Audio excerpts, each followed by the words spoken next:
देख रहे हैं next time news political bite. दोस्तों, गुजरात में विधानसभा चुनाव का आगाज हो चुका है। 2 चरणों में चुनाव होंगे, 1 दिसंबर और 5 दिसंबर, यानी पहली तारीख दिसंबर की और 5वीं तारीख दिसंबर की। दोनों चरणों के चुनाव में कौन बाजी मारेगा ये तो नतीजे बताएंगे, जो कि जल्द ही आ जाएंगे, दिसंबर में ही आ जाएंगे। तो ऐसे में काफी सवाल यहाँ खड़े हो रहे हैं, खासकर बीजेपी को लेकर, क्योंकि देखिए बीजेपी इस वक्त सत्ता में विराजमान है, गुजरात की सत्ता में विराजमान है।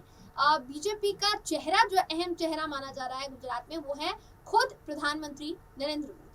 तो प्रधानमंत्री नरेंद्र मोदी के चेहरे पर चुनाव लड़ना काफी होगा, या फिर अंतर कलह जो है बीजेपी में इस वक्त, उससे निपटने में कामयाब क्या मोदी जी के चेहरे पर ही हो पाएगी बीजेपी, या फिर अलग रणनीतियां अपनानी यहाँ पर पड़ेगी? क्या बीजेपी की हालत खस्ता है, या फिर यहाँ बीजेपी बाजी मारेगी? तमाम तरीके के सवाल यहाँ खड़े हो रहे हैं, और इन सवालों पर, इनके जवाबों पर चर्चा करने के लिए हमारे साथ हमारे सहयोगी शाजिब मौजूद है। शाजिब, बहुत बहुत स्वागत है आपका।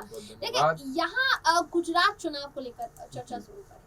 जैसा हमारे दर्शक जानते हैं, हमारी भी टीम गुजरात में पहुंची हुई है, चुनावी यात्रा करने के लिए पहुंची हुई है, और हर जिले, हर शहर, हर कस्बे से खबरें निकाल कर आपके लिए लेकर आ रही है, जो हम भी आप तक पहुंचाने की पूरी कोशिश कर रहे हैं। तो यहाँ देखिए, गुजरात को लेकर एक सवाल ये उठ रहा है शाजिब कि इस वक्त गुजरात की सत्ता में जो पार्टी विराजमान है, यानी भाजपा की मैं बात कर रही हूँ, भारतीय जनता पार्टी के अंदर खाने क्या गुजरात चुनाव के बीच अंतर कलह कहीं ना कहीं आपको दिख रही है? क्योंकि देखिए, पार्टी ने एक निर्णय लिया है जो कि बीजेपी पूरी पार्टी पर असर डाल सकता है, और जो पुराने नेता हैं उनको खफा कर सकता है। तो ये जो निर्णय है ये है कि पुराने जितने भी कार्यकर्ता हैं, या मान लीजिए पुराने जितने वरिष्ठ नेता हैं गुजरात बीजेपी के, उनको बीजेपी अब मौका नहीं देगी। नए जितने नेता होंगे या नए जितने चेहरे होंगे, जैसा बीजेपी ने पहले ही कह दिया था कि 25% नए चेहरों को मौका दिया जाएगा, तो अब ये जो उन्होंने कहा था, ये धरातल पर सच्चाई निकलती हुई नजर आ रही है।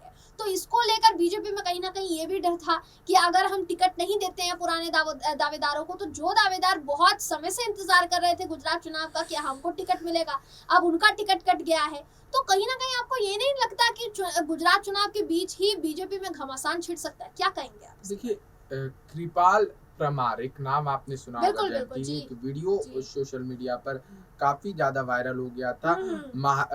हिमाचल प्रदेश का वीडियो था, जहां पर टिकट काट दिया था एक भाजपा प्रत्याशी का, तो उसने बागी रुख इख्तियार कर लिया था। लेकिन प्रधानमंत्री को ने उसको कॉल किया और कहा कि इस कॉल की वैल्यू समझना, इस कॉल को कम मत आंकना, और कह दिया। उसके बाद शायद ही उस नेता की हिम्मत हुई होगी कि दोबारा से जो है वो चुनाव लड़े। लेकिन उसके बावजूद भी देखिए कि तमाम जो पुराने नेताओं का टिकट यहाँ पर काटा जा रहा है, ये भाजपा की जड़ों को कमजोर कर रहा है। गुजरात चुनाव पर मेरा यकीन मानिए जयंती, इसका कोई असर नहीं पड़ेगा, लेकिन जड़ जो आने वाले समय के लिए है, वो जड़ काफी ज्यादा कमजोर होंगे। गुजरात में भाजपा चुनाव जीत भी जाती है तो भी खबर की फहरिस्त जारी रहेगी कि भाजपा के पूर्व मंत्री, पूर्व नेता ने दिया इस्तीफा, थामा कांग्रेस का हाथ या थामा आम आदमी पार्टी का हाथ। इस तरीके की खबरें जो है सुनने को मिलती रहेंगी। अभी देखिए, जयनारायण व्यास है, भाजपा के पूर्व मंत्री हैं, भाजपा में कई उतार चढ़ाव जो है उन्होंने देखे हैं, काफी पुराने नेता। 2017 में उनका टिकट काट दिया गया था, और उन्होंने अब देखिए कि है ना इस्तीफा दे दिया है, और उन्होंने कह भी दिया कि मेरे लिए अभी आम आदमी पार्टी और कांग्रेस में रास्ते खुले हैं। अशोक गहलोत से उनकी मुलाकात भी हुई थी। तो जिस तरीके से भाजपा पुराने चेहरों को दरकिनार करती जा रही है, देखिए एक तरीके से ये सही भी है कि नए चेहरों को मौका दे। ये भाजपा की रणनीति काफी कारगर साबित होती भी है, लेकिन इससे कहीं ना कहीं पार्टी की जड़ें जो है वो काफी ज्यादा जो है कमजोर हो जाएंगी।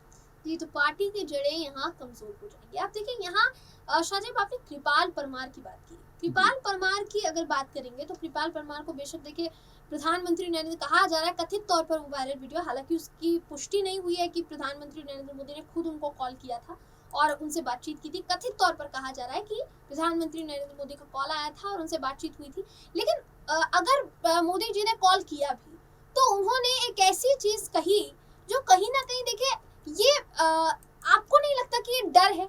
खुद प्रधानमंत्री नरेंद्र मोदी एक बागी नेता को कॉल करते हैं और बोलते हैं कि चुनाव मत लड़ो, चुनाव से हट जाओ, क्योंकि अगर मैं तुमको कॉल कर रहा हूँ तो उसकी लाज समझो, उसकी इज्जत समझो, तुम मेरे लिए बहुत मायने रखते हो। देखिए तमाम तरीके की कोटिंग तो उन्होंने की उस पूरे मुद्दे पर, लेकिन कहीं ना कहीं आपको ये नहीं लगता कि प्रधानमंत्री नरेंद्र मोदी को खुद कॉल करना पड़ रहा है एक बागी नेता को कि तुम चुनाव से हट जाओ, और फिर भी उस बागी नेता ने कहा कि मैं आपका तो बहुत सम्मान करता हूं, लेकिन नड्डा जी ने मुझे 15 साल जलील किया है। तो यहाँ आपको कहीं ना कहीं नाराजगी नहीं लग रही है बीजेपी के नेताओं के अंदर? अब यही नाराजगी अगर गुजरात में दिखाई दी तो गुजरात में बीजेपी का सुपड़ा साफ होते देर नहीं लगेगी? क्या लगता है आपको? अपनी राय रखिए। नहीं देखिए, बिल्कुल जिस तरीके से नरेंद्र मोदी ने अगर कॉल किया और इस तरीके की बातें की, उसके बाद कृपाल परमार नड्डा जी के बारे में कहते हुए नजर आ रहे थे, तो भाजपा देखिए जिस तरीके से भाजपा के नेताओं का नेतृत्व है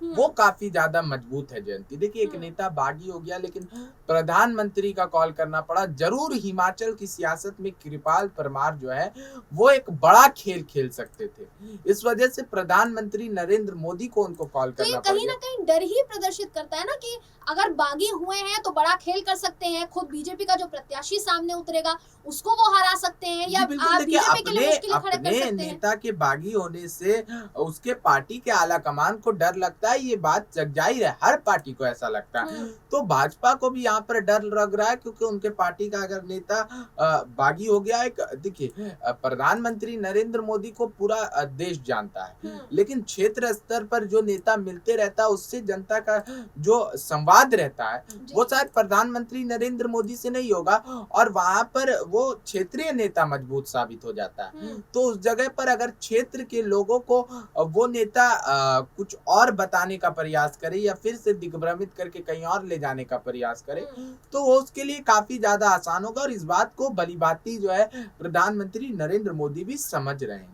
जी, तो यहाँ पर प्रधानमंत्री नरेंद्र मोदी भलीभांति समझ रहे हैं कि कौन से नेता नाराज हैं और कौन से नेता को मनाया जाना चाहिए। लेकिन अगर प्रधानमंत्री नरेंद्र मोदी खुद मोर्चा संभालते हुए यहाँ पर नजर आ रहे हैं तो पता चल रहा है कि यहाँ सचमुच प्रधानमंत्री नरेंद्र मोदी के चेहरे पर ही चुनाव लड़ा जा रहा है, क्योंकि पीएम मोदी को खुद यहाँ सारी जिम्मेदारियां संभालनी पड़ रही है, बागी नेताओं को मनाना भी खुद ही पड़ रहा है, उनकी नाराजगी भी खुद ही यहाँ पर दूर करनी पड़ रही है, जबकि वो बागी हो चुके हैं नेता। तो ऐसे में बीजेपी जो ये कहती है कि हम अगर किसी से मुकाबला करने पर आए तो हम फिर सामने वाले का सुपड़ा साफ करना जानते हैं, तो यहाँ उनको जो बागी नेता हुए हैं उनको वापस लाने का काम यहाँ क्यों किया जा रहा है? वो जिस पार्टी में गए हैं, या अगर निर्दलीय चुनाव लड़ते तो बीजेपी के प्रत्याशी को उनसे मुकाबला करना चाहिए था, हालांकि वो नहीं हुआ। अब देखिए यहाँ जो भी समीकरण बढ़ते हुए नजर आ रहे हैं, हिमाचल में जो हुआ, क्या हिमाचल जैसा ही हाल जो है बीजेपी का गुजरात में है? धरातल की सच्चाई क्या है वो हमारी जो टीम है